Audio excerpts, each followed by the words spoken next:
Indonesia yang ke-74 yang kita Merdeka pada hari ini ya. Merdeka ya. Udah merdeka belum ya? Mestinya Ya. Ini malam ini kita memasuki edisi yang ketiga. Memang harus kita akui kita masih dalam taraf uji coba dan semoga semakin hari semakin rapi dan baik, baik gambar maupun soundnya ya. Amin. Dan saya undang kepada pemirsa sahabat kebenaran semuanya, silakan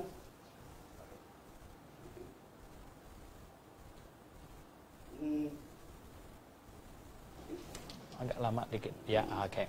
mohon maaf rupanya salah teknis, mic kita belum on ya. Saya ulangi. Selamat malam sahabat kebenaran. Malam ini kita jumpa lagi dalam edisi ketiga dari Sahabat Kebenaran. Mudah-mudahan semua pemirsa sahabat kebenaran senang dengan tayangan kami. Dan sebelum kita lanjut, kami ingin ucapkan selamat merayakan hari ulang tahun kemerdekaan Republik Indonesia yang ke-74 yang kita rayakan pada hari ini. Ya. Baik, sahabat, bagi Anda yang sedang tune in dan menonton siaran ini, silakan ya, Anda boleh berkomentar, boleh bertanya, dan silakan share. Ya, bagikan kepada semua sahabat kita yang Anda ingin mereka mendengarkan dan menyimak kebenaran ini. Baik, selamat malam Pak Dr. Suhento Liau. Selamat malam Pak Hasan. Ya. Hari ini kita memasuki edisi yang ketiga ya. Baik. Dan saya kira kita angkat satu topik yang akhir-akhir ini muncul. Sebenarnya sih bukan sesuatu yang baru, Ya. tapi selalu saja ini menjadi tanda tanya bagi banyak orang dan mereka tidak mendapat jawabannya. Iya. Dan saya kira Anda, Dr. Liau, adalah pakar yang bisa menjelaskan secara benar dan baik sesuai Alkitab ya. Sahabat kebenaran, topik yang akan kita angkat ini adalah, haruskah seseorang sempurna untuk masuk surga? Haruskah seseorang sempurna baru dia bisa masuk surga? Baik, sebelum saya nanti memberikan kepada semua pemirsa untuk berkomentar, bertanya, saya serahkan kepada Dr. Liau untuk memaparkan, haruskah seseorang sempurna untuk masuk surga? Iya. Oke, selamat malam para sahabat kebenaran. Sekali lagi, ini 17 Agustus, ulang tahun Republik Indonesia yang ke-74. Merdeka. Merdeka. Nah, topik malam hari ini sangat istimewa, yaitu apakah seseorang harus sempurna untuk masuk surga. Nah, seringkali ayat ini yang dikutip. Coba kita baca di Injil Matius pasal yang ke-5 ayat yang ke-48. Injil Matius pasal 5 ayat yang ke-48 yang bunyinya demikian. Karena itu, haruslah kamu sempurna sama seperti Bapamu yang di sorga adalah sempurna. Nah, sahabat sekalian, nomor satu yang perlu difahami amat sangat itu adalah bahwa Injil Matius pasal 5 sampai pasal 7 akhir, ini judulnya adalah khotbah di bukit. Jadi pada waktu itu Tuhan Yesus, katanya ketika Yesus melihat orang banyak itu, naiklah ia ke atas bukit, dan setelah ia duduk, kemudian dia mulai berbicara. Jadi ini adalah rangkaian khotbah di bukit. Dan Injil Matius punya kekhasan. Injil Matius ditulis oleh Matius, seorang Yahudi tulen, bahkan seorang Lewi sebenarnya. Dan Injil Matius memiliki topik utamanya adalah, lihatlah Rajamu datang. Jadi memperkenalkan Yesus sebagai Raja Yahudi yang dinanti-nantikan. Oleh sebab itu di pasal 1 disetat dengan silsilah dari sang Raja. Karena apa? Karena Raja orang Yahudi harus keturunan Daud. Oleh sebab itu di sini lihat katanya, inilah silsilah Yesus Kristus, anak Daud, anak Abraham. Ini harus jelas gitu. Karena kalau dia bukan anak Daud, no, dia tidak mungkin boleh mengklaim tata Daud begitu. Nah, oleh sebab itu. Kemudian seterusnya kita persingkat sampai di Injil Matius pasal 5, sebenarnya inti dari Injil Matius pasal 5 sampai pasal 7 ini adalah khotbah di bukit, di mana sang raja setelah melalui pengujian segala macam di pasal 4, di mana Tuhan Yesus dicobai, pada pasal yang kelima ini adalah sang raja memperkenalkan undang-undangnya. Sang raja memperkenalkan tuntutan kerajaannya. Nah, kerajaannya adalah kerajaan yang bersifat rohani. Kerajaan Allah yang bersifat rohani. Nah, oleh sebab itulah, maka tuntutannya juga bersifat rohani. Nah, di sini ya sang raja memaparkan betapa sebenarnya dia mau sekarang ini segala bentuk ketaatan bukan secara aspek luar, tetapi secara rohani dan dengan hati. Sebagai contoh misalnya, kalau di perjanjian lama ada hukum mengatur berzina. Nah, berzina itu adalah hubungan badan antara laki dengan perempuan. Tetapi di sini sang raja menekankan sekarang ini masalah rohani. Nah, oleh sebab itulah maka perzinahannya dilihat sebagai rohani. Oleh sebab itu dibilang kalau kamu memandang perempuan dan menginginkannya itu sudah berzina. Jadi ini sekarang bukan masalah badan lagi ini. Ini sudah masalah hati. Gitu ya, masalah hati. Nah, Tuhan Yesus memaparkan semua ini ya, sampai berdoanya segala macam itu bukan lagi sesuatu yang bersifat ritualitas dan jasmania. Sebenarnya berdoa yang Tuhan mau itu adalah berdoa yang dengan hati. Sebenarnya ini semuanya. Kemudian di pasal 5 ayat terakhir yang tadi kita baca itu katanya, karena itu haruslah kamu sempurna, sama seperti Bapamu yang di sorga adalah sempurna. Wow. Sahabat sekalian, Bapa di sorga itu sempurna. Tahu nggak seberapa sempurna Bapa di sorga? Dia maha kudus. Bukan cuma agak kudus loh. Maha kudus. Ya. Paling tinggi. Dan dia sempurna, maha adil. Maha kasih. Ya, wow, karakter yang maha. Nah, karena Bapa di surga itu maha kudus, maha adil, maha kasih, orang yang masuk surga tuntutannya adalah seperti itu. Seperti itu.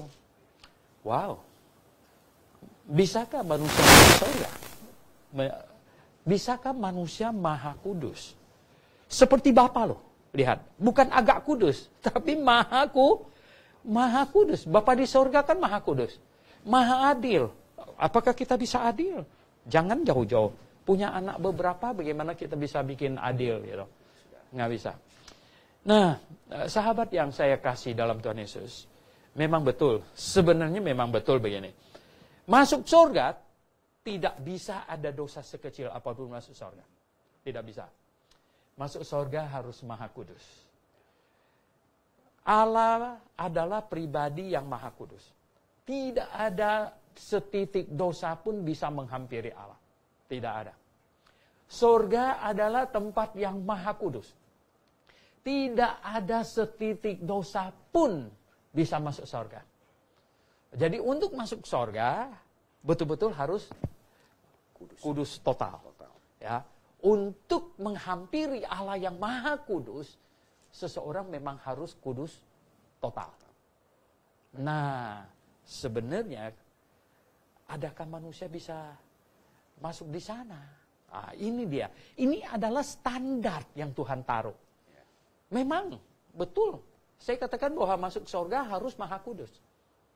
Menghampiri Allah yang maha kudus memang harus maha kudus. Tidak ada orang berdosa boleh menghampiri Allah yang maha kudus. Tidak ada yang macam begitu. Lalu adakah manusia bisa masuk? Wah, kalau kita baca di Roma pasal 3, Roma pasal 3 ayat yang ke-10 berbunyi demikian. Seperti ada tertulis katanya, tidak ada yang benar, seorang pun tidak. Aduh, tidak ada orang benar. Sangat kontra ya. Satu orang pun tidak ada yang benar. Lah, di ayat yang ke-23, Paulus ulangi lagi, karena semua orang telah berbuat dosa dan telah kehilangan kemuliaan Allah. Lah, tidak ada, semua. Semua orang sudah berbuat dosa. Jadi tidak ada orang yang sempurna. Jadi tidak ada orang yang bisa masuk surga. Sebenarnya tidak ada.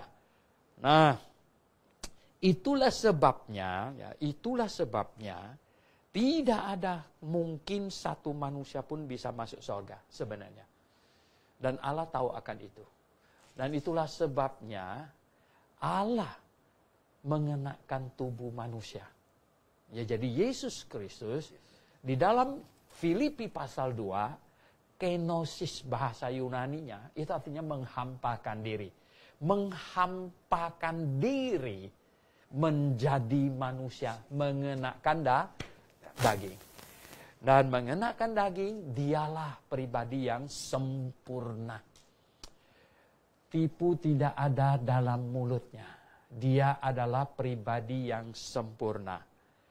Dan barang siapa di muka bumi ini yang sadar seperti yang dikatakan di dalam Roma pasal 3 ayat 10, tidak ada orang benar, ayat 23 dikatakan semua orang sudah berdosa, sadar akan hal ini dan rela mengaku, betul Tuhan, saya orang berdosa, saya tidak mungkin bisa sempurna, saya orang berdosa dan saya mengaku salah. Dan saya menyesal atas semua kesalahan saya. Dan saya sekarang mau mengaminkan apa?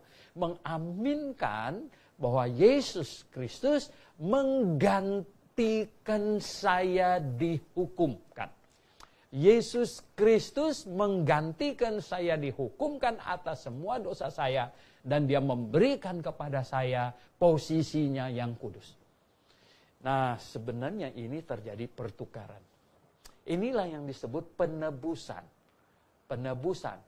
Nah, inilah sebenarnya yang Rasul Paulus omong di dalam Galatia pasal 3. Hidupku bukannya aku lagi, melainkan Kristus. Jadi telah terjadi satu pertukaran rohani.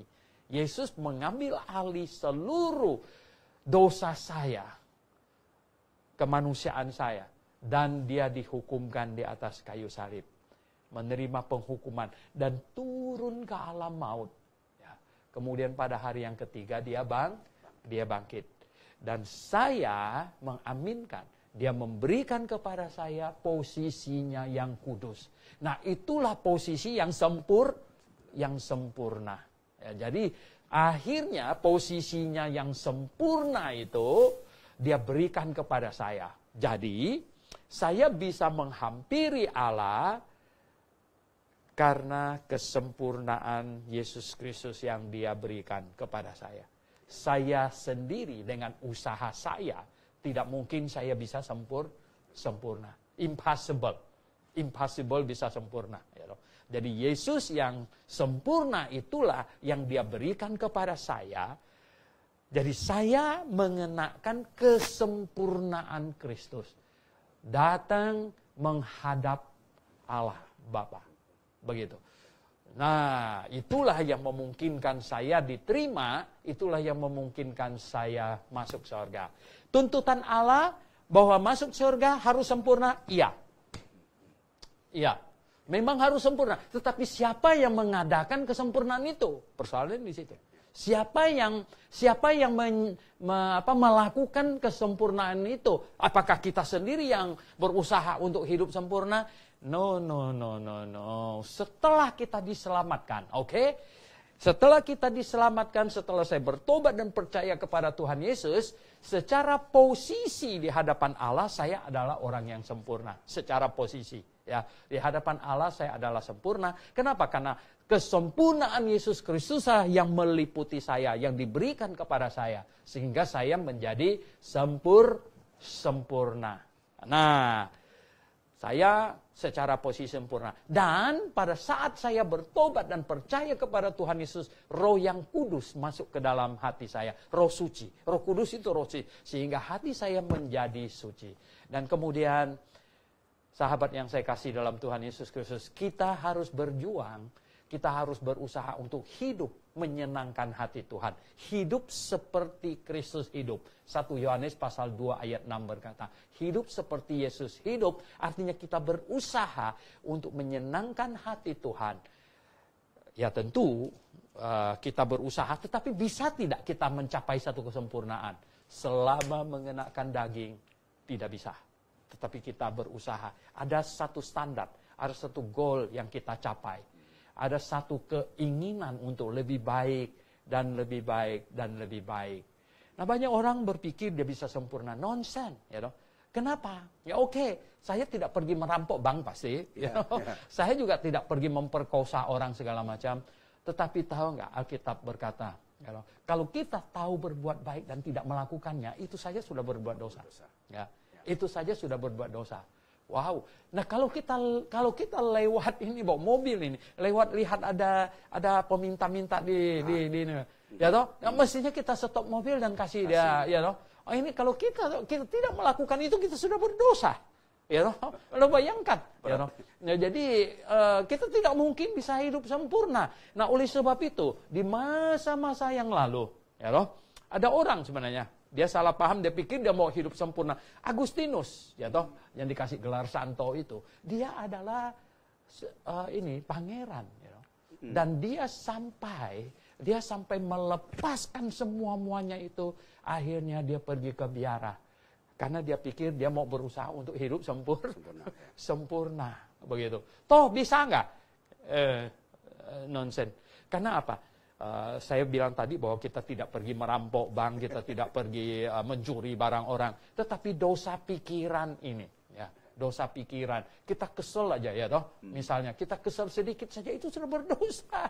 Ya, nah bagaimana kita bawa mobil apalagi di Jakarta, ya toh, hiruk pikuk, ya toh. Bagaimana ya nggak? Ada motor mungkin salip kita di depan dan dia rem kita hampir tabrak dia, kita bilang, waduh, ini loh, itu kita sudah berdosa, itu kita sudah salah gitu, ya toh. Nah, tidak mungkin. Selama kita tinggal di dalam daging, kita tidak mungkin bisa sempurna. Tetapi, puji syukur kepada Tuhan, kita bukan masuk surga karena kesempurnaan kita. Bukan mengandalkan kesempurnaan kita. Kalau masuk surga dengan mengandalkan kesempurnaan kita, 100% nggak masuk. Pasti nggak bisa. Nggak masuk. Ya. Sedikit saja kita mungkin, ya. salah, kita karena berdosa. setitik dosa saja sudah tidak mungkin bisa masuk. Kita tinggal.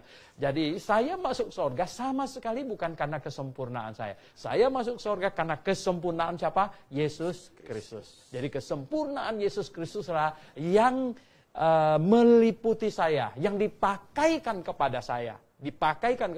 Sehingga saya menghadap Allah Bapa dengan bermodalkan kesempurnaan dari Yesus Kristus itu. Nah, inilah ya. Jadi belakangan ini ada banyak orang salah kaprah ini, ya. Karena ada pengkhotbah yang berkata bahwa wah, ini kita harus sempurna karena Bapa di surga sempurna, kita harus berjuang sempurna supaya bisa masuk surga. Bapa di surga berapa sempurna tahu nggak? Dia Maha Kudus, Maha. Ya, nggak main-main gitu. Maha Kudus, ya. Bisa nggak kita Maha Kudus? Nonsen. Selagi masih tinggal di dalam daging, tidak mungkin kita bisa Maha Kudus. Jadi kalau gitu kita masuk surga apa? Kita masuk surga mengandalkan kekudusan Yesus Kristus. Lalu tidak berarti bahwa orang Kristen boleh hidup kacau balau gitu. Kita kan mempunyai satu target untuk hidup seperti Kristus. Hidup seperti Kristus itu yang Tuhan Yesus mau. Kita harus menyenangkan hatinya. Nah, kalau jatuh dalam dosa bagaimana? Jangan menyangkali Tuhan.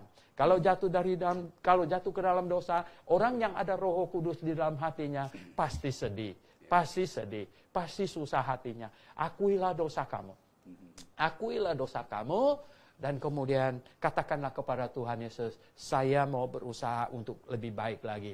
Hari ini saya mau lebih baik dari kemarin, dan besok lebih baik dari hari ini. Better than yesterday and less than tomorrow. Ya, jadi itu yang sebenarnya orang Kristen harus bersikap. Nah, kita tidak boleh menyangkal Tuhan kita. Kalau kita jatuh dalam dosa, kita datang kepada Tuhan. kesempurnaan Tuhan Yesus tidak pernah dicabut, ya. Tidak pernah dicabut karena kita tidak menyangkalnya. Jadi kesempurnaan Tuhan Yesus senantiasa meliputi kita. Mengenai kesalahan-kesalahan kita, dosa-dosa kita yang kita lakukan itu, nanti di hadapan Tuhan Yesus kita akan disidang di Bema Kristus. Kita akan disidang. Apakah sidang di Bema Kristus akan membuat kita masuk neraka lagi? No. Bukan itu, ya. Sidang Bema Kristus itu adalah bicara reward, upah, ya. Bicara upah, bicara mahkota, ya. Bicara kita nanti di kerajaan 1000 tahun akan memerintah bersama-sama dengan Dia dan lain sebagainya. Nah, gereja yang benar kalau ada orang Kristen jatuh dalam dosa yang diketahui umum, maka gereja akan mengurus orang itu harus maju ke depan jemaat untuk mengaku salah. Mengapa harus maju ke jemaat? Untuk mengaku salah dan minta maaf kepada jemaat. Karena kesalahan dosanya yang telah mencoreng nama baik jemaat itu. Maka dia harus minta maaf kepada jemaat. Itu gereja yang benar gitu. Nah, sahabat yang kami kasih dalam Tuhan Yesus. Saya pikir Anda sudah kira-kira sudah menangkap ya. Ini inti masalahnya. Oke, silakan Pak Hasan, mungkin sudah ada banyak pertanyaan. Terima kasih Dr. Leo yang sudah menghabiskan kurang lebih 20 menit ya. Kita masih ada 40 menit lagi sampai nanti pukul 8 malam ya. Sebenarnya mungkin sahabat kebenaran di benak itu banyak pertanyaan dan ingin bertanya. Nah, silakan Anda sedang menonton ini langsung ketik saja bertanya ya. Nah, sebelum yang lain bertanya, ini sudah ada pertanyaan masuk. Ada 3 ini, Dr. Leo. Ini dari Pak John Sapalo. Dia kirim pertanyaan melalui WA ya. Oke, yang pertama, ini teman ini dari Malaysia. Nah. Malaysia ya. Oh ya. Beliau bertanya nih yang pertama, apakah menurut kamus Anda definisi hidup sempurna itu? Definisi hidup sempurna itu apa? Ya, sebenarnya jangan definisi saya ya. Ini definisi nanti kita pula yang menciptakan ya. Definisi yang di sini seperti Bapa. Hendaklah kamu karena itu haruslah kamu sempurna sama seperti Bapamu yang di sorga. Itu Bapa di sorga itu Allah Bapa ya. Allah Bapa di sorga sempurna. Seberapa sempurna Allah Bapa? Mahal. Oh ya maha ya, maha kudus, maha adil, maha kasih. Wow, ya, maha benar. Jadi kan nggak mungkin kita bisa mencapai itu. Nonsen. Ya toh? Itu bisa capai maha kudus seperti Allah Bapa? Oh no, ya. Nggak ada orang bisa sampai itu gitu. Jadi Pak John Sapalo, yang Anda tanya ini dijelaskan di ayat Matius 5 ayat 48. Pasal 5 ayat 48. Ya. Jadi Dr. Leo tidak mungkin boleh menciptakan suatu definisi yang kemanusiaan. Sempurnaan yang menurut saya gitu ya. Karena kita nggak mungkin ya. Dan tidak ada satu orang pun yang akan bisa sempurna dengan mengandalkan dirinya. Banyak orang menyangka dia bisa sempurna, dia hanya mengukurnya dengan dosa-dosa yang nyolok, yang saya kan tidak pernah mencuri ya, saya sudah tidak pernah pergi ke pelacur dan sebagainya. Iya, itu sih jauh dari itu. Sebelum kita lanjut dengan pertanyaan lainnya, saya ingin tanya, ada orang yang mengatakan dia bisa mencapai kesempurnaan.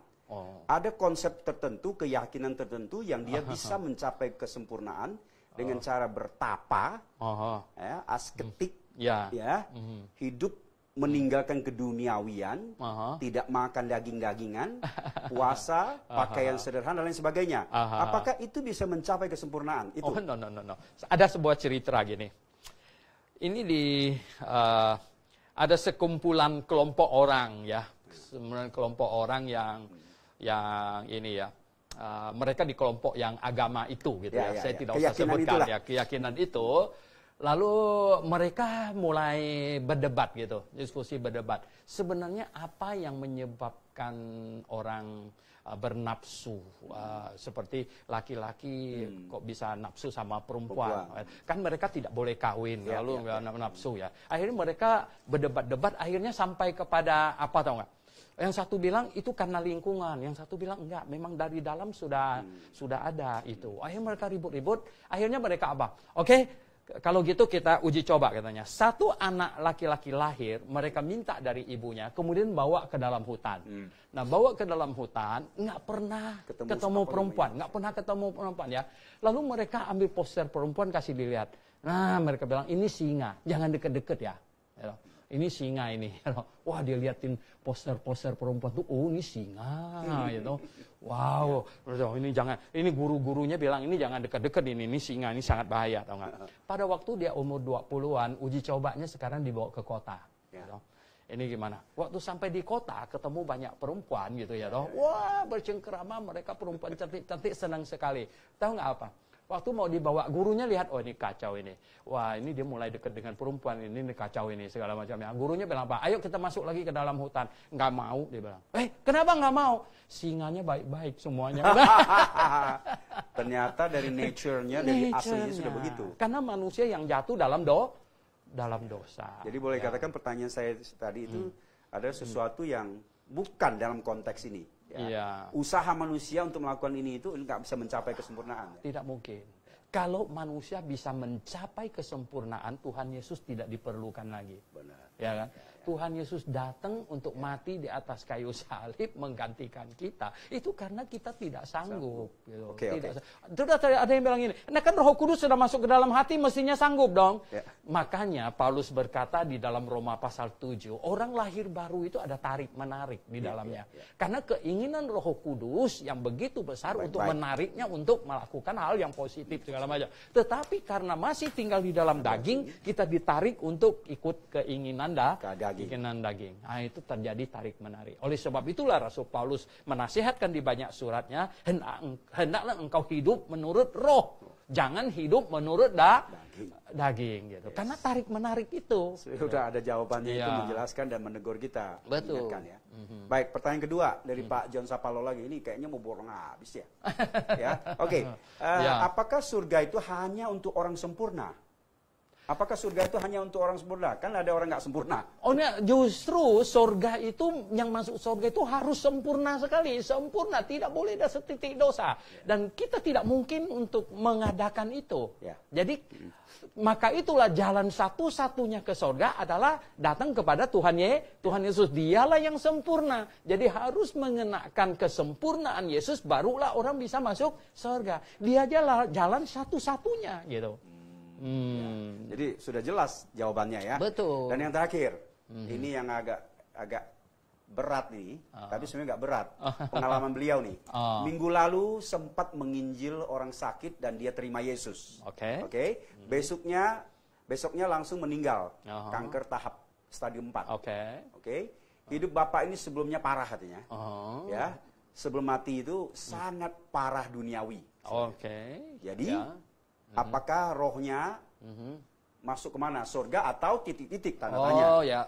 Kalau dia sungguh-sungguh bertobat dan percaya kepada Tuhan Yesus, jelas masuk surga. Saya tidak tahu Bapak ini dosanya lebih parah dari penjahat yang di sebelah Tuhan Yesus. Disalibkan ya? Betul. Itu kan penjahat besar sampai disalibkan loh. Kalau disalibkan pada zaman Roma itu bukan penjahat nyolong ayam loh.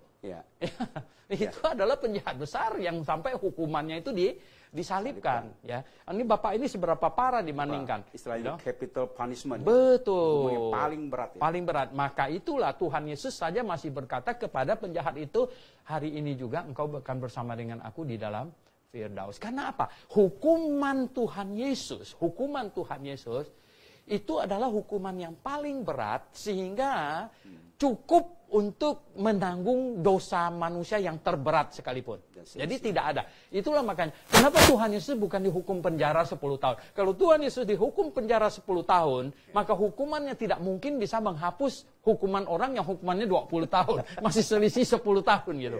Itulah sebabnya Tuhan Yesus, dia dihukum dengan hukuman capital punishment. Oke. Pak John Sapalo, jadi pertanyaannya sudah dijawab ya.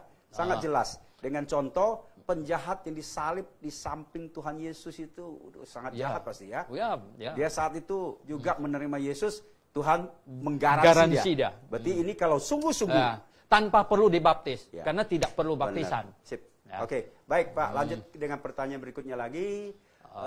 Ini dari Pak Imade Sulandinata. Nah, ini pertanyaannya. Di kerajaan 1000 tahun, siapa saja yang boleh memerintah? Dan siapakah yang akan diperintah? Waduh. Berarti. Oke, coba kita lihat di 2 Timotius. 2 Timotius. 2 Timotius ini hebat sekali di pasal 2 ayat yang ke-11 berkata, 2 Timotius pasal 2 ayat 11, benarlah perkataan ini. Jika kita mati dengan dia, kita pun akan hidup dengan dia. Ini benar punya. Jadi kita harus menghayati kita sudah mati bersama Kristus. Maka kita akan hidup dengan dia. Nah, yang ayat berikutnya itu, katanya, jika kita bertekun, kita pun akan ikut memerintah dengan dia. Jadi kita akan ikut memerintah dengan Tuhan jikalau kita bertekun. Bertekun ini artinya apa? Bertekun itu artinya menahan sesuatu terus menerus. Ya, pertekunan tiap-tiap orang itu berbeda. Pencobaan dan kesulitan yang dihadapin oleh tiap-tiap orang juga berbeda. Oh, kalau saya baca riwayat hidup para Anabaptis yang disalibkan, yang demi Tuhan, mereka telah menanggung, mereka telah bertekun di dalam segala penderitaannya demi nama Tuhan. Orang demikian katanya apa? Ikut memerintah dengan dia. Ikut memerintah dengan dia. Yang mau datang ke gereja cuman happy-happy aja gitu. Hanya mau dapat berkat, no, yang macam begitu ya toh. Ya enggak? Ya itu. Pak Made Selandinata ini juga penasaran, siapa yang diperintah? Gitu? Oh, yang diperintahkan begini. Nah, coba ya. Pada waktu rapture itu, ya toh, kan terangkat itu kan cuma sedikit gitu. Nah, di bumi ini masih banyak orang, ya. Nah, itu akan masuk ke masa tribulation yang 7 tahun itu, ya. Karena rapture, jadi ada tribulation. Nah, 7 tahun itu di bumi ini kan banyak miliaran orang. Kemudian akan ujung dari kerajaan iblis yang 7 tahun itu akan terjadi perang di Wahyu pasal 16 itu, perang Harmagedon, dan seluruh bangsa di muka bumi akan menyerang Israel, dan pada waktu itulah bangsa Israel bertobat, dan yang tadi 7 tahun sebelumnya naik itu akan kembali. Dan di dunia masih banyak orang nggak? Banyak. Ya. Nah, pada waktu itu ya, pertempuran Harmagedon dan malapetaka, murka Allah selama 7 tahun itu sudah menghabiskan cukup banyak orang. Ya, dikatakan 1/3 dari bumi ini akan ini. Wow. Ya, semua sudah tertulis. Berarti itu bermiliar-miliar orang meninggal dalam waktu 7 tahun itu ya. Dan kemudian, nah masuk ke dalam kerajaan 1000 tahun. Sebelum masuk kerajaan 1000 tahun ada pengadilan. Ada pengadilan Tuhan, dan kemudian yang sisanya semuanya itu adalah yang masuk ke dalam. Jadi orang baik semuanya yang tidak, artinya dalam ukuran sebenarnya pada waktu itu mereka tidak bersikap memusuhi Israel. Nah, itu akan masuk ke dalam kerajaan 1000 tahun. Itulah yang diperintah. Nah, sedangkan yang memerintah itu adalah yang 7 tahun yang lalu naik. Itu yang tubuhnya jadi sudah dan tubuhnya sudah tubuh kebangkitan. Nah, tubuh kebangkitan ini nggak kelihatan. Jadi polisinya nggak kelihatan. Ya, semuanya ya, camatnya nggak kelihatan. Ini sesuai perkataan Alkitab ya? Oh ya, ini sesuai. Bukan Dr. Leong. Oh, bukan. Ini ada ya ayat-ayatnya ya. Begitu. Baik. Oke, kita lanjut. Kepada sahabat kebenaran yang ingin bertanya, silakan langsung ketik di kolom komentar. Ya, di Facebook itu sudah ada kolom komentar, seperti Anda kalau komentarin teman kita ya apa-apa itu silakan ya. Silakan. Nah, ini ada pertanyaan lagi. Ini ada dari Pak Edward Maura. Bagaimana pernyataan pendeta yang mengatakan iman yang hanya percaya bisa masuk surga itu sudah kolot? Katanya ada pendeta yang mengatakan iman yang percaya masuk surga itu sudah kolot, ketinggalan zaman. Jadi saat ini jika ingin masuk surga tidak cukup dengan iman percaya, tetapi harus sempurna seperti Bapa baru bisa masuk surga. Ini kayaknya kurang kontradiktif. Ya, agak mirip dengan yang awal-awal. Ya, jadi ini jadi tidak cukup hanya beriman, harus sempurna seperti Bapa. Jadi tanya Bapa berapa sempurna, tahu nggak? Bapa itu Maha Kudus loh. Ya, berarti kita nggak mungkin mencapai sempurna. Mana mungkin kita berusaha jadi mana mungkin kita Maha Kudus, ya dong? Bisa nggak? Saya mau tanya, adakah satu manusia di muka bumi ini mencapai kekudusan yang sama dengan Allah Bapa? No, nonsense, ya dong? Nah, ini ada yang kacau-kacau ini ya bagaimana ya, pikiran kita seperti saya bilang tadi itu bahwa kita kesel saja sudah berdosa. Ya, kita kesel ya toh. Ada apalagi misalnya kita suruh orang kita untuk mengerjakan sesuatu, ternyata dia bikin salah misalnya ya. Kan tidak mungkin kita nggak bilang kamu ini salah, bukan begitu ya. Ya nggak, kita bilang ya kamu salah, lain kali ulangi lagi begitu ya. Mana begitu ya. No ya, kita tidak mungkin bisa ini ya, tidak mungkin bisa sempurna. Nah, jika memang ayat ini mengatakan bahwa karena itu haruslah kamu sempurna seperti sama Bapamu yang di surga adalah sempurna, berarti kita ini sama dengan Allah. Ya artinya sebenarnya ini apa? Jadi Allah gitu. Kita jadi Allah. Sebenarnya bahaya. Sebenarnya begini. Itulah pengajaran dari agama tetangga kita. Yaitu agama tetangga kan kita akan lahir lagi, reinkarnasi mencapai akan kesempurnaan, moksa. Gitu. Mencapai apa? Moksa. Moksa. Ya, bahasa Sanskritnya. Yaitu mencapai moksa. Jadi tingkat mencapai sempurna. Yang saya khawatir ini adalah apa tahu enggak? Iblis menyelundupkan orang ke dalam kekristenan, mengacaukan doktrin, ya toh? Apa seperti waktu iblis menggoda Hawa? Betul. Ya, kamu akan seperti Allah. Kamu akan jadi Allah. Ini kan mirip-mirip ya? Oh, mirip-mirip. Mau sempurna seperti Allah Bapa. Bagaimana bisa sempurna seperti Allah Bapa? Bagaimana? Allah Bapa bukan sempurnanya palang tanggung-tanggung loh. Maha loh. Ya, Maha Kudus loh. Nah, kalau orang mau mencapai itu, makanya gini, kita tidak mungkin, saya berdoa setiap hari, Tuhan, saya tidak mungkin masuk surga dengan kemampuan saya sendiri. Puji syukur kepada Allah, oleh karena kasih karunia-Mu, saya bisa dapat garansi masuk surga. Dan itulah yang disebut iman ya. Betul. Dan iman itu tidak pernah kuno ya. Tidak punya pernah polot. Kuno. Ya, seperti yang Pak Edward Mora mengatakan itu. Tidak mungkin. Baik. Oke, sahabat kebenaran, silakan mau bertanya, ketik di kolom komentar ya. Ada satu sebelum masuk pertanyaan, Dr. Leo, saya ingin menyampaikan hal ini dan ini mungkin sering kita ketemu nih. Iya. Orang bilang apa yang kita jelaskan, Anda jelaskan itu istilahnya too good to be true. Oh ya. Kok terlalu gampang amat gitu loh. Iya. Ya, apa iya gitu loh ya. Kalau too good to be true itu kan terjemahan Indonesia mungkin. Ya terlalu baik. Terlalu sempurna. Iya. Apa seperti itu? Tidak perlu berbuat. Ya sebenarnya gini, yang lebih hebat lagi itu apa tau nggak? Ketika orang pada zaman Tuhan Yesus, ya loh, cuman berteriak-teriak, ya Yesus, anak Daud. Tuhan Yesus bilang apa? Imanmu menyelamatkan engkau. Loh, kok cuma teriak-teriak begitu? Ya, apa sebenarnya isinya? Karena begini, yang teriak-teriak begini adalah orang Yahudi. Orang Yahudi itu menantikan kedatangan Sang Mesias. Berarti yang ribuan tahun itulah ya. Jadi gini, ketika dia berteriak, Yesus anak Daud, bukan anak Yusuf, gitu ya. Kalau dia teriak, Yesus anak Yusuf, ini sih orang tetangganya mungkin, anak orang Nazaret tetangganya. Tapi kalau dia teriak, Yesus anak Daud, berarti orang ini percaya bahwa inilah Mesias yang datang, yang sesuai dengan janji di perjanjian. Maka itu Tuhan Yesus langsung berkata, imanmu telah menyelamatkan engkau.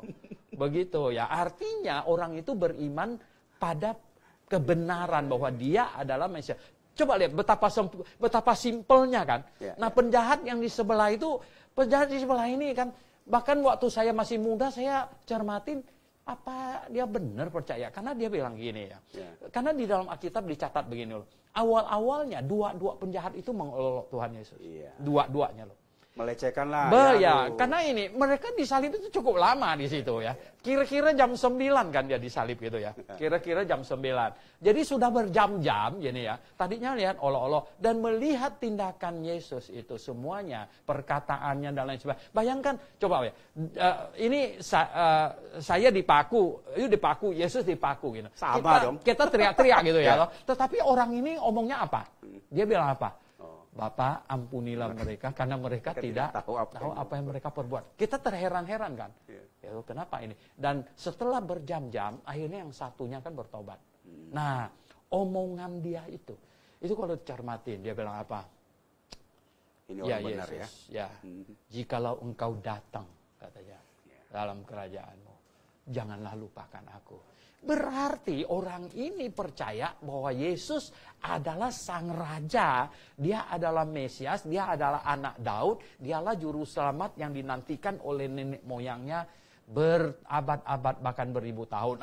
Iman ini simple kan? Dan sebenarnya mungkin penjahat yang mengatakan itu dia sudah tahu soal Mesias yang mau datang itu kan. Jadi nggak heran dia gitu ya. Sekarang kan misalnya banyak orang berpikir pemberitaan Injil begitu simple. Jadi orang-orang zaman sekarang pun ya bisa begitu. Sebenarnya beda gini ya.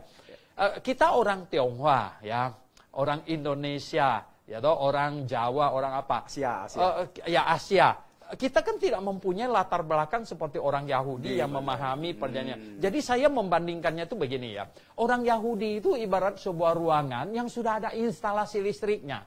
Gitu. Nah, sedangkan kita orang Asia nih ya adalah ruangan yang belum ada instalasi listriknya. Ya toh?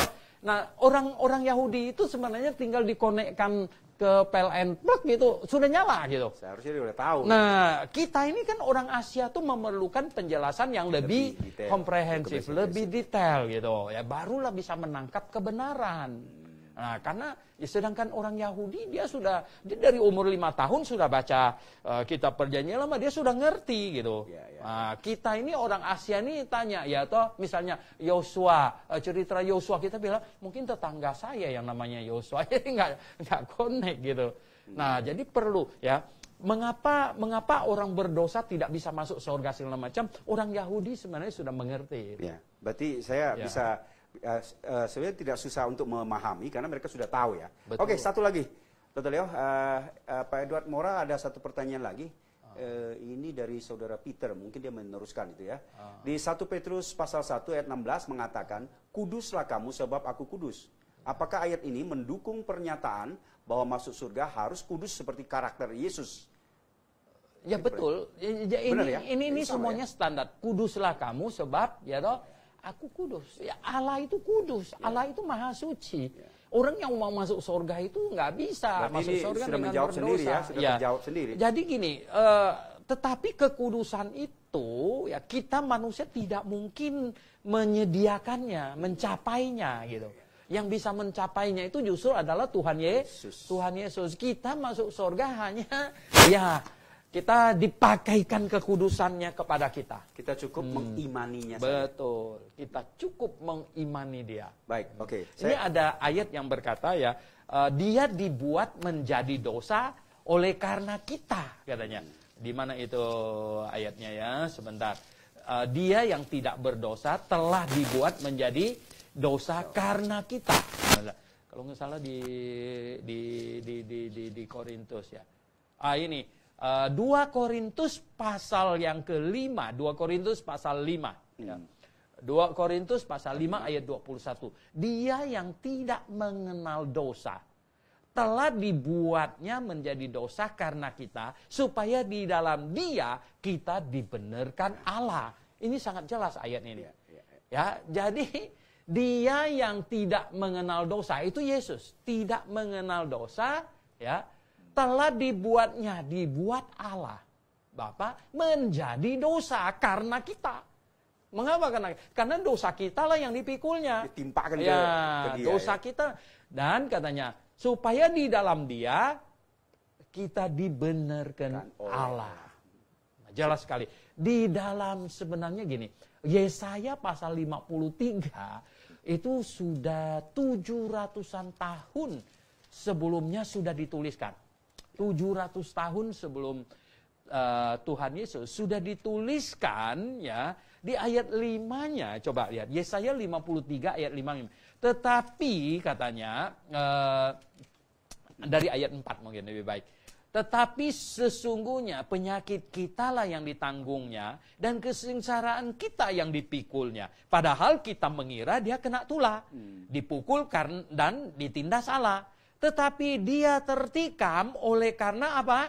Pemberontakan kita. Dan dia diremukkan oleh karena kejahatan kita. Ganjaran yang mendatangkan keselamatan bagi kita ditimpakan kepadanya. Dan oleh bilur-bilurnya kita menjadi sembuh. Ya. Jadi sudah jelas sekali ya bahwa dia tertikam oleh karena pemberontakan kita. Nah, jelas sekali ya. Udah, berarti saya dari ayat ini tambah ayat itu lagi di bonus ayat yang menguatkan ya. Iya. Oke, satu pertanyaan lagi, Dr. Leo. Ini dari Ferik nih, Ferik Chow. Ya. Yesus waktu datang sebagai manusia berhasil hidup sempurna. Iya. Ya, tidak dosa ya. Apakah hal itu menjadi mustahil bagi kita Iya. yang sebagai manusia untuk bisa seperti Yesus ketika hidup di dunia? Tuh. Iya. Terus Henok juga ini contohnya. Iya. Bukankah dia katanya juga tercatat sebagai Iya. salah satu manusia yang berhasil? Ya. Nah, Oke, komentar Anda? Ya, gini. Setelah kejatuhan Adam dan Hawa, manusia sudah tidak mungkin bisa hidup sempurna. kehilangan kemuliaan seperti Allah Allah. ya. Manusia sudah kehilangan kemuliaan Allah. Kalau Henok, kita bisa lihat ya. Henok itu mendapat kasih karunia Allah ya. Henok itu Spesial bukan nih kasus betul Henok ya, ya. dok. Nah, Henok ya di sini dan katanya ya, ini dan Henok hidup bergaul dengan Allah selama 300 tahun lagi ya, toh. Setelah ia memperanakkan Metusala dan ia memperanakkan anak-anak laki-laki dan perempuan. Jadi Henok mencapai umur 365 tahun dan Henok hidup bergaul dengan Allah lalu ia tidak ada lagi sebab ia diangkat oleh Allah. Begini, tidak ada pernyataan bahwa Henok itu sempurna. Hanya ada pernyataan bahwa Henok itu hidup bergaul dengan Dekat ya dengan Allah. ya bergaul dengan Allah. Pernyataan tentang Nuh lebih lagi. Nuh ya. Nuh itu begini. Di Kejadian pasal 6 ya. Di Kejadian pasal 6 ada bilang, tetapi Kejadian pasal 6 ayat 8 bilang ini, tetapi Nuh mendapat kasih karunia di mata Tuhan. Jadi Nuh mendapat apa? Kasih karunia. Kasih karunia. Ya toh? Terus di ayat 9, inilah riwayat Nuh. Nuh adalah seorang yang benar dan tidak bercela di antara orang sejamannya. Dan Nuh itu hidup bergaul dengan Allah. Dia tidak bercela di hadapan orang sejamannya. Dia the best. Ya, the best Ya, di antara semua the manusia yang best. ada ya. Dan tidak yang sulit ditemukan karena Nuh nggak pernah curi. Ya, toh? Ya. Karena Nuh tidak pernah bunuh orang dan lain sebagainya. Dia baik. Tetapi tidak dikatakan bahwa dia sempurna. Yes. Ya. Henok juga Dia, tidak ada kata ya, dengan sempurna ya. dan dia malah mendapat kasih karunia di mata Tuhan. Jadi masih memerlukan apa? Kasih Karunia. kasih karunia. Tanpa kasih karunia tidak mungkin. Jadi udah jelas ya. Ya. Karena mungkin satu Ya. ayat, satu perikop dengan perikop yang lain nggak mungkin tabrakan. Oh ya, tidak Sinkron. mungkin. Ya. Ya. Kalau dikatakan tidak ada orang benar, lalu ada orang benar lagi. Iya. Gimana ya toh? Ya, ya. Nggak mungkin ya. Karena seperti begini ya. Abraham bapak orang beriman, Ya. ya toh? Siapa bilang Abraham orang iman? Iya, apa orang beriman. Tapi 2 kali, 1 kali pergi ke Mesir, dia takut Sarah Ya. Diambil istri Firaun oleh mau Firaun. Sarah, lalu dia Dibohong. dibunuh. Ya toh? Lalu dibilang apa sama Sarah? Udah, lu jangan bilang kamu istri saya. Kamu bilang apa? Kamu adik saya. Ya toh? 1 kali. Kedua kali sama, kena Raja Abimelek, gitu ya. Akhirnya dia juga bilang begitu karena wow, ya toh. Nah, ini Sarah cantik sekali. Ternyata ya, kita lihat tidak ada orang bisa sempurna. Walaupun dia sangat ini, tapi tetap gak ada yang sempurna. Ya, makanya saya bilang ini, ada pengkhotbah yang mengajarkan kita masuk surga sempurna seperti Allah Bapa. Wah, itu mau capai moksa. Ya. Wah, bisa gawat itu. Berarti ya. dia menekankan kita bisa berusaha seperti itu. Betul. Jadi bukan karena kesempurnaan Yesus kekudusan Yesus Kristus. Itu salah itu. Itu malah sangat sesat kalau saya bilang. Itu artinya apa? Menyangkali kasih karunia di dalam Yesus Kristus dan mau mengusahakan masuk surga dengan kemampuan diri sendiri. Kalau saya katakan itu seperti bisikan ular kepada Hawa, itu sama nggak? Sama. Kamu jangan Betul. percaya gitu ya. Kamu makan buah itu kamu nggak mati. Ya, betul. Bahkan seperti itu ya. Betul, sangat bahaya sekali. Kelihatannya sepertinya oke-oke saja ya. Iya. Kelihatannya kan? Iya. Kelihatannya oke-oke saja. Wah, ini kita harus sempurna seperti Bapa di surga sempurna. Wah, pengajarannya. Memang ayatnya sih. Iya, memang ayatnya begitu, tetapi penjelasannya ini yang mengecoh banyak orang gitu ya. Ya. Memang tuntutannya kita masuk surga harus Ada harus penjelasan sempurna. di balik Ya. itu apa-apanya. Betul. Baik. Tetapi kesempurnaan siapa yang kita pakai untuk masuk surga. Gitu. Baik, Dr. Rial. Ini sebelum kita tutup dan sebelum ada pertanyaan, kalau masih ada, ini kira-kira masih ada 10 menit lagi. Ada masuk juga nih. Coba ya. Baik, ya saya dahuluin yang ini deh, karena saya juga ada pertanyaan. Ini dari Pak Marudut Tua Sienturi. Iya. Ya, Yesus perintahkan manusia agar sempurna seperti Dia. Matius tadi ya Matius 5 ayat 48 ya. Nah, apakah kalau kita sesekali jatuh dalam dosa masih bisa dikatakan sempurna? Ya, tidak mungkin ya. Satu kali jatuh dalam dosa saja sudah tidak mungkin sudah tidak sempurna. Oleh sebab itulah kita masuk surga bukan mengandalkan kesempurnaan kita, hasil usaha kita. Usaha kita. Ya kalau itu kita semua nggak bakalan masuk surga gitu. Ya kita masuk surga karena Yesus Kristus. Kesempurnaannya lah yang kita pakai. Di dalam Ibrani, Rasul Paulus di situ menulis katanya, kita memakaikan Yesus Kristus, kesempurnaan Kristus, kita menghampiri Allah. Ya. Menghampiri Allah dengan ini ya. Jadi yang Paulus penulis Ibrani menuliskan tentang imam besar. Jadi Yesus Kristus adalah imam besar kita ya. Jadi Yesus Kristus lah yang menyelesaikan dosa kita. Dengan demikian kita dengan keberanian menghampiri tahta Allah. Bukan karena kita punya, tapi karena Yesus Kristus kita menghampiri tahta Allah. Baik. Oke, saya kira Dr. Leo dengan saya punya pengalaman yang kurang lebih dan pernah pasti mendengar berhadapan dengan orang-orang kita kenal ya. Katanya begini, apakah benar ada surga dan neraka? Ya toh? Nah, kalau misalnya ada seseorang yang seumur hidupnya tidak pernah berbuat jahat kepada orang lain. Dia hanya tidak percaya Yesus Kristus. Kemudian meninggal. Baik sekali. Apakah dia masuk neraka atau surga? Bagaimana ini menjelaskannya? Nah, yang tadi itu, yang mau masuk surga dengan kesempurnaan akan bingung. Tapi kita tidak bingung. Karena apa? Alkitab berkata sangat tegas bahwa tidak ada orang benar, satu orang pun. Ya udah, tetangga memang tidak tahu dia salah apa. Bahkan istrinya pun tidak tahu dia salah apa. Tetapi adakah manusia yang pikirannya tidak pernah satu kali pun berpikir sesuatu yang salah, yang jahat? Itu tidak ada. Yang macam begitu, makanya kita berkata sebenarnya tahu nggak? Ini Yesaya saja nabi yang hebat sekali. Ketika dia bertemu dengan Allah, dia bilang dia seperti kain kotor, Banyak orang pikir mukanya sudah cakep, sudah bersih karena dia tidak pernah menghampiri cermin yang luar biasa beningnya. Ketika kita tampil di sebuah cermin yang bening, kita mulai mencek ternyata apa? Ada ini itu ya. Ternyata akan terlihat jelas. Nah, itu dia ya. Yang saya sangat khawatir itu adalah apa? Ada pengajar yang salah, yang terinspirasi oleh agama tetangga dan lain sebagainya, Nah, itu akhirnya menyebabkan banyak orang Kristen imannya dikacaukan. Imannya dikacaukan. Baik, saya kira kita sudah hampir di penghujung. Dr. Leo, saya minta mungkin ada closing statement kepada pendengar kita mengenai topik yang kita bahas pada malam hari ini. Saya ingin katakan begini. Di luar sana ada banyak pengajaran yang simpang siur tentang masuk surga.